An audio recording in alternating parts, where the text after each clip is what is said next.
नमस्कार मित्रांनो मी आज तुमच्यासाठी घेऊन आलोय वरून छान कुरकुरीत आणि आतून मस्त मऊदार असे मुगाचे वडे।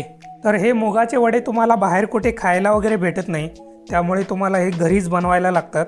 आणि त्याचबरोबर मित्रांनो बनवायला पण एकदम साधे सोपे आणि झटपट तयार होणारे आहेत। चला तर मग बोलण्यामध्ये जास्तीचा वेळ न घालवता फटाफट रेसिपीला स्टार्ट करूया।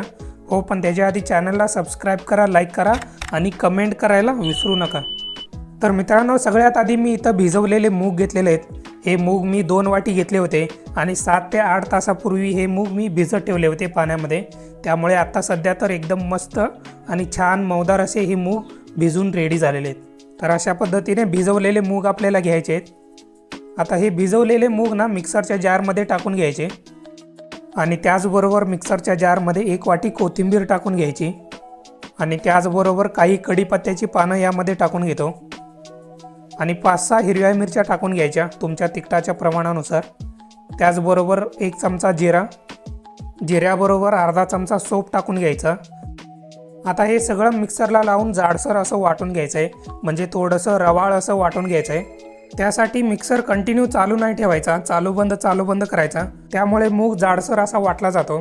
आणि मित्रांनो त्याचबरोबर यामध्ये थोडंसं मी पाणी पण टाकून घेतलेलं आहे।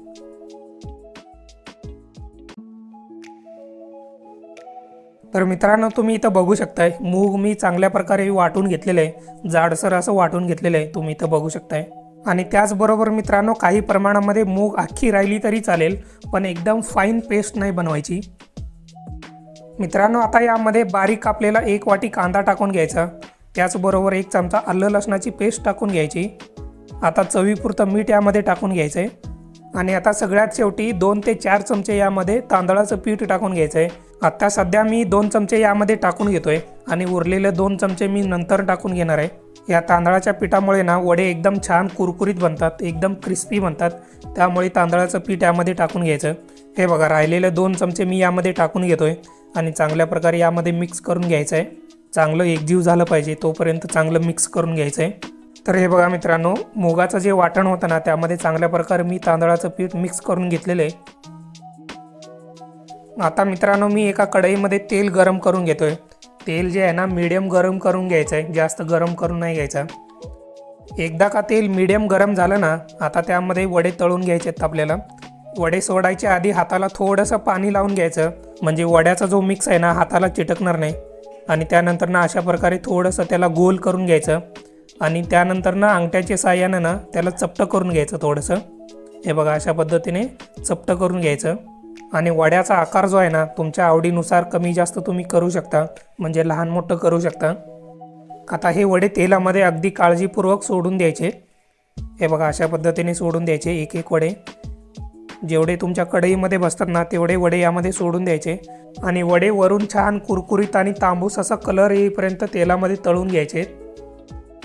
मित्रांनो मुगाचे वडे ना वरून छान कुरकुरीत बनतात आणि आतून एकदम मऊदार असे बनतात, त्यामुळे ना खायला एकदम मस्त मजा येते आणि एकदम टेस्टी पण लागतात। तर मित्रांनो तुम्ही इथं बघू शकताय वडे मस्तपैकी मी तळून घेतले तेलामध्ये, एकदम वरून छान कुरकुरीत झालेले आहेत आणि आतून एकदम मस्त मऊदार अशी झालेले आहेत। तर मित्रांनो अशा प्रकारे एकदम साध्या सोप्या पद्धतीने तुम्ही पण तुमच्या घरी एकदा नक्की ट्राय करा। मुगाचे वडे खायला एकदम मस्त लागतात, वरून छान कुरकुरीत बनतात आणि आतून एकदम मस्त मऊदार असे बनतात। मग काय मित्रांनो आवडली का रेसिपी आवडली असेल तर लाईक करा, कमेंट करा आणि त्याचबरोबर मित्रांनो चॅनलला सबस्क्राईब करायला विसरू नका।